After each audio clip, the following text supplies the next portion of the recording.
जी हाँ दोस्तों, हसीनाओं के हुस्न को दोबाला करे टूफा। टूफा हर्बल हेयर ऑयल कुदरती जड़ी बूटियों का एक नादिर और नायाब शाहकार, उनके लिए जो घने बालों की शौकीन है, मर्द और खवातीन के लिए यकसा मुफीद टूफा हर्बल हेयर ऑयल। अस्सलाम वालेकुम नाज़रीन, मैं आपका मेज़बान मोहम्मद शरफुद्दीन। आज सच न्यूज़ की टीम फिर एक बार आप पहुंच चुकी है हमारे south Indian Muslim personal board के प्रेसिडेंट राशिद शरीफ के पास।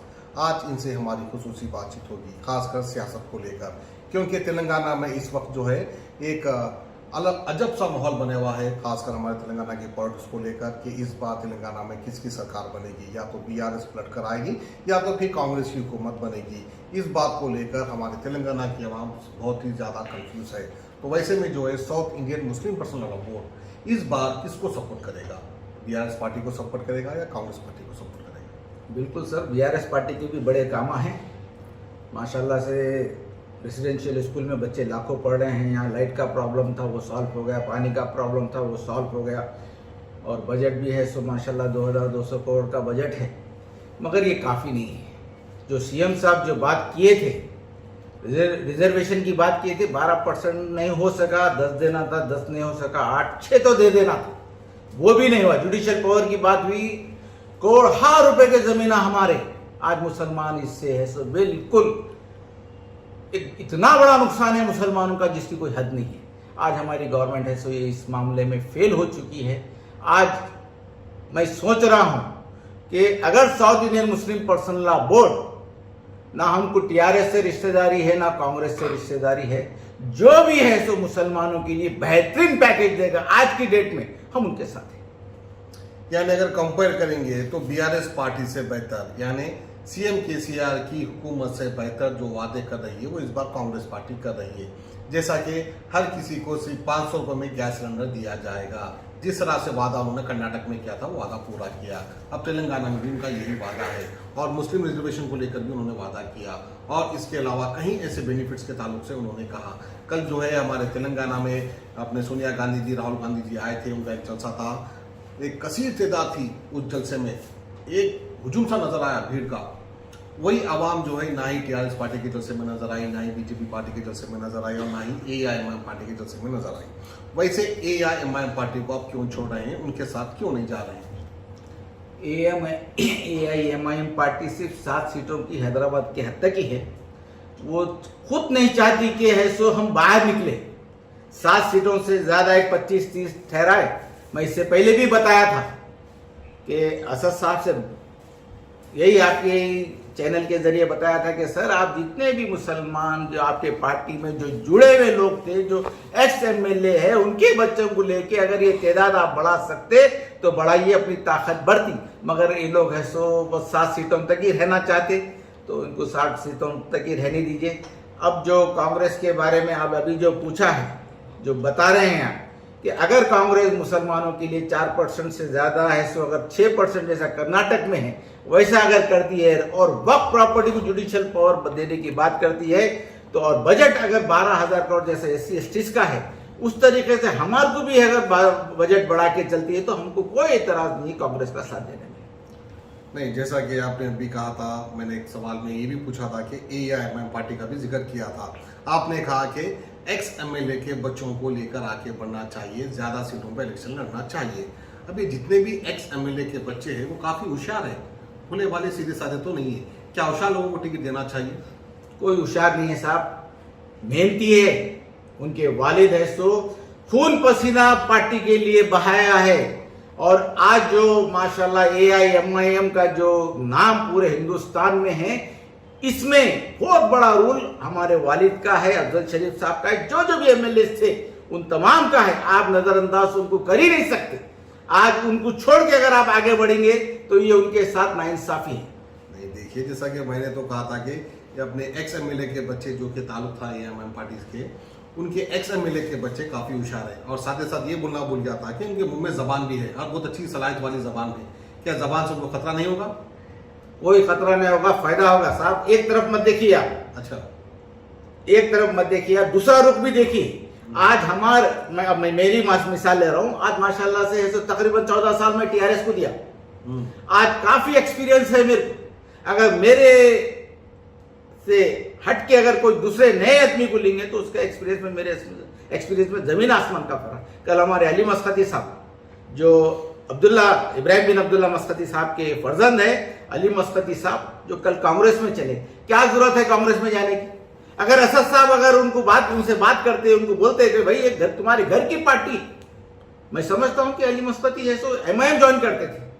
आज मेरा भी मामला जो है, आज मेरे वालिद भी एमआईएम के एमएलए थे, आसिफ नगर की पहली सीट लाने वाले अफजल शरीफ साहब, वैसी अमानुल्लाह खान के बच्चे हैं, वैसी है जो बाकर आका साहब के बच्चे, ख्वाजा अबू सईद साहब के, डॉक्टर गुजारा साहब, सब इससे पहले भी बताया था मैं, मगर कोई अहमियत देने वाला इनको नहीं है।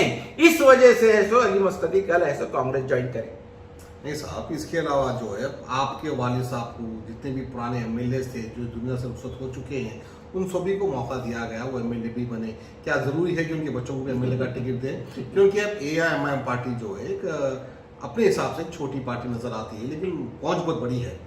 अब वो ऐसी छोटी पार्टी में कई ऐसे उम्मीदवार हैं जो बेचारे अनपढ़ भी है, अंगूठा छाप भी है, पढ़े लिखे भी है, फिर उनका क्या होगा? जो पढ़े लिखे नहीं है, उनको क्या लीडर बनने का हक नहीं है? बिल्कुल है साहब, उनको भी मौका दीजिए आप।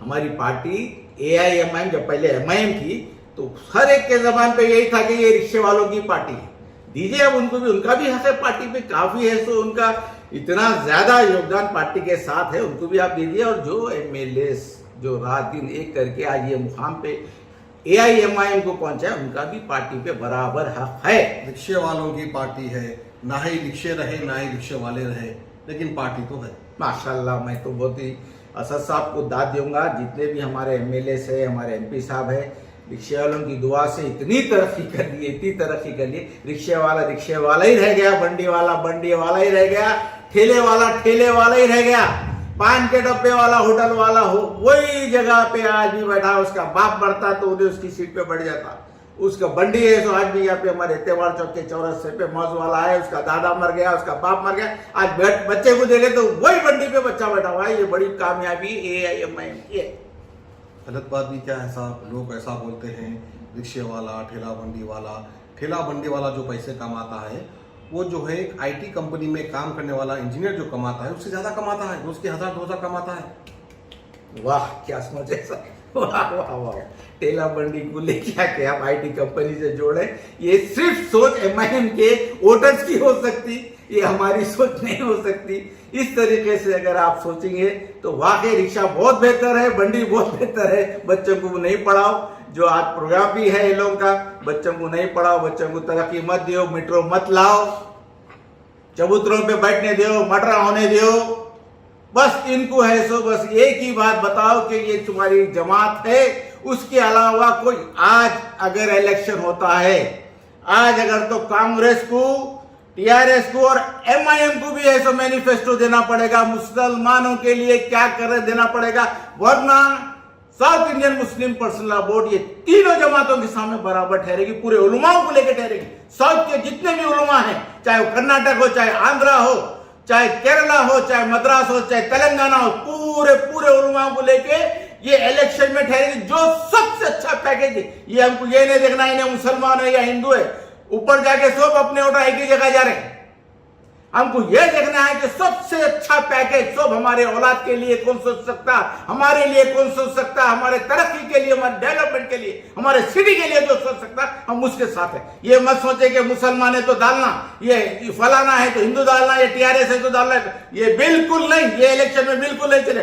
ये इलेक्शन में हमारा सवाल तुम्हारा जवाब, अगर तुम सवाल हम करेंगे और जवाब सुनने की ताकत रखेंगे, हम जो पूछ रहे वो देने की ताकत रखेंगे, तो हम तुम्हारे साथ, वरना तुम ये इलेक्शन में तुम्हारे भी आंखें खोल देंगे इंशाअल्लाह ताला। आपको मौज की बंडी नजर आ रही है, आपको ठेला बंडी नजर आ रही है, आपको ऑटो रिक्शा नजर आ रहा है, आपको रिक्शा नजर आ रहा, लेकिन ओल्ड सिटी में कई ऐसे एडवोकेट्स है, कई ऐसे डॉक्टर्स है, कई ऐसे इंजीनियर्स है, वो आप लोग को नजर क्यों नहीं आता? अरे सर, बहुत लाखों रुपए दे के पड़े हो लोग, हमारे ही जगह, हमारे ही डक्कर मेडिकल कॉलेज हो, इंजीनियरिंग कॉलेज हो, चाहे कोई भी हमारे माइनॉरिटी का कॉलेज हो, कोई उनको फ्री में पढ़ाया नहीं, सब लाखों रुपए अपने दे के पढ़े सो बच्चे हैं ये। और आज उनको नौकरियों के लिए मसला, उनको है सो बाहर जाने के लिए मसला। आज देख रहा हूँ सर, मैं तो पब्लिक में बैठा हूँ, 10 साल से टीआरएस ओल्ड सिटी भवन लगा के बैठा हूँ, हमारी आवाम वाकई बड़ी तकलीफ में है सर। हमारी आवाम वाकई बड़ी तकलीफ में है। आज उनका हाथ पकड़ने वाला होना, ये नहीं होना, ये आपकी जमात है, ये नारे, ये फलाना, इससे हमारा कोई ताल्लुक नहीं। हमारे को सिर्फ मुद्दों पे बात करना, ये इलेक्शन मुद्दों पे चलेगा। ये इलेक्शन चाहे टीआरएस हो, चाहे कांग्रेस हो, चाहे एमआईएम हो, ये इलेक्शन मुद्दे पे चलेगा। ये दिमाग में बिठा लो बातें, और हर घर, हर डिस्ट्रिक्ट, हर तो बराबर जाएगी। South Indian Muslim personal law board की टीम जाके ऐसे सबको उजागर करेगी कि इलेक्शन है सो ये आपका है, आप वाकई है सो इतनी ताकत आप में है, आप अपनी ताकत को इस्तेमाल करो और ये माहौल बिल्कुल बदल दो, और ये बदलने वाला माहौल है इंशाअल्लाह। चलिए, माहौल तो बदलता हुआ नजर आ रहा है, क्योंकि इस बार जो है तेलंगाना में कांग्रेस की लहर नजर आ रही है। जैसा कि कल के दिन जलसा हुआ था तेलंगाना में, जहां पर सोनिया गांधी जी, राहुल गांधी जी तशरीफ लाए थे और उनकी तकरीर सुनने के लिए जो है हजारों की तादाद में वहां पर अवाम ने शिरकत किया है। वहीं पर बीआरएस पार्टी का भी जलसा हुआ, बीजेपी पार्टी का भी जलसा हुआ, लेकिन वहां पर अवाम उतनी नजर नहीं आई। यहाँ तक कि एआईएमआईएम पार्टी का भी जलसा हुआ था कल, वहां पर भी उतनी अवाम नजर नहीं आई जितनी कि कांग्रेस के जलसे में नजर आई है। तो क्या इस बार अवाम पलट रही है? इस बार क्या अवाम कांग्रेस को वोट डालेगी? क्या south Indian Muslim personal law board इस बार कांग्रेस का साथ देगा? जैसा कि आपके बचपन के दोस्त अली मस्कती जो है जंप कर चुके हैं कांग्रेस पार्टी में, राशिद शरीफ भी जंप करेंगे कांग्रेस में। अगर हमारे मुद्दों पे सर हमारे को कुछ नहीं चाहिए, पर्सनली मेरे को कुछ नहीं चाहिए। अगर आवाम के लिए जो हम बता रहे हैं south Indian Muslim personal law board की जानिब से, अगर कांग्रेस वो शराइत मानती है तो पहला मैं आदमी होऊंगा जो कांग्रेस को ज्वाइन करूंगा और पूरे तेलंगाना में है सो कांग्रेस को वोट दिलाने में और पूरों को है सो मुसलमानों को माइनॉरिटी एक प्लेटफॉर्म पे लाने के लिए पहला आदमी रहूंगा इंशाल्लाह। अगर कांग्रेस है सो हमारे शराइत मानती है तो बराबर है सो इंशाल्लाह, क्योंकि सर हमारी किससे रिश्तेदारी है? ना टीआरएस से है, ना कांग्रेस से है, एमआईएम से भी हमारी कोई रिश्तेदारी नहीं। अगर कांग्रेस हमारे साथ देती है और हमारे जो हमारे से वादे कर रही है अगर उसको ऐसे पूरा करती है तो बराबर कांग्रेस का साथ देंगे। क्यों नहीं देंगे कांग्रेस का साथ? कांग्रेस से जो है पिछली बार कर्नाटक में इलेक्शन हुआ था, वहां पर इलेक्शन जीत चुकी है, उसने जो वादे किए थे वो वादे भी पूरे कर चुकी है। अब जाहिर सी बात है तेलंगाना में पूरे वादे पूरे करेगी। जी हाँ सर, मैं कर्नाटक गया था, पूरी हमारी साउथ इंडियन मुस्लिम टीम, पूरी south Indian Muslim personal law board के जितने भी उलमा हैं हमारे, उन तमाम को लेके गया था वहां पे। और वहां पे जो इलेक्शन हुआ ये वन साइड पूरे मुसलमान है सो कांग्रेस को वोट डाले, उसका नतीजा देखिए आप, कांग्रेस गवर्नमेंट कर्नाटक में आ गई।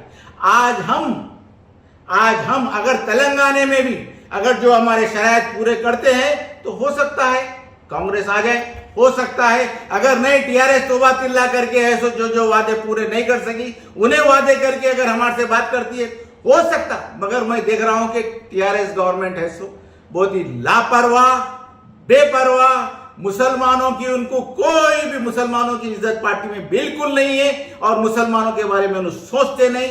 इनका इसका नतीजा है सो बहुत बड़ा नुकसान उठाएंगे, इख्तिदार से हट जाएंगे। नो देखिए आप, तो बीआरएस हुकूमत आने का कोई चांस नजर नहीं आ रहा है आपके हिसाब से, क्योंकि मुस्लिम के साथ उन्होंने जो वादे किए थे वो वादे पूरे नहीं किए।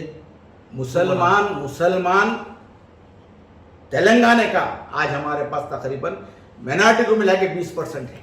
हम आज देखिए आप रेडी है 6% है, उनको 40 सीटों के करीब मिलती है। दूसरे जितने भी कम्युनिटीज है उनको देखे सबसे बड़े ज्यादा सीट। और टीआरएस की बेइंसाफी देखिए आप, इतनी तादाद होने के बाद और ये 2 टर्म 10 साल पूरे मुसलमान टीआरएस के साथ, पूरे टीआरएस के साथ। आज 1 सीट देते तुम, बोधन की सीट देते, ओल्ड सिटी के 2 सीट तो काउंटी मत कीजिए आप, 1 सीट बोधन को देते। शर्म आना, इतनी तादाद के बाद, इतना तुमको सपोर्ट करने के बाद आज हर टीआरएस का आदमी करोड़पति है। हर टीआरएस का आदमी जो शुरू में देखा था मैं, आज 140 करोड़ पे फार्म हाउस है लोगों के। शर्म नहीं आती है लोगों को, अपने लोगों को आगे बढ़ाने के बजाय अपन आगे बढ़ गए लोग। इन्हों बराबर नुकसान उठाएंगे सर, आप देखिए आगे इंशाल्लाह बराबर नुकसान उठाएंगे। चलिए, दिल के अरमा आंसू में बह गए, हम वफा करके भी तन्हा रह गए। राशिद शरीफ साहब ने भी जो है बहुत वफा की थी बीआरएस पार्टी के साथ, लेकिन जो है आखिरकार मुसलमानों को कुछ फायदा नहीं हुआ, जिसकी वजह से राशिद शरीफ जो है सीएम केसीआर को छोड़कर, उनकी पार्टी को छोड़कर एक अलग से अपना मुकाम बनाए हैं। तो लगता है कि इस बार जो है आने वाले इलेक्शन में south Indian Muslim personal law board जो है कांग्रेस पार्टी का साथ देगी, आसार ऐसे ही नजर आ रहे हैं। एक बात बोलना चाहता हूँ, एक मैसेज देना चाहता हूँ आवाम को।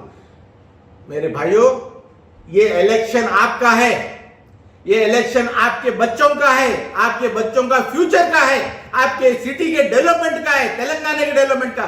प्लीज किसी के बातों में मत आओ, किसी के बातों, सब एक हमाम के हैं पूरे।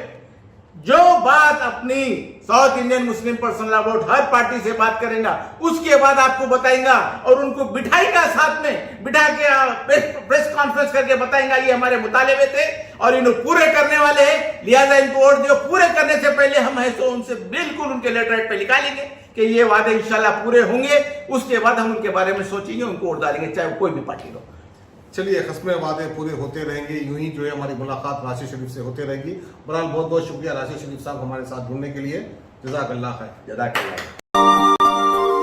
जी हाँ दोस्तों, हसीनाओं के हुस्न को दोबाला करे टूफा हर्बल हेयर ऑयल, कुदरती जड़ी बूटियों का एक नादिर नायाब शाहकार, उनके लिए जो घने बालों की शौकीन है, मर्द और खवातीन के लिए यकसा मुफीद टूफा हर्बल हेयर ऑयल हर मेडिकल स्टोर और जनरल स्टोर पर बआसानी दस्तयाब।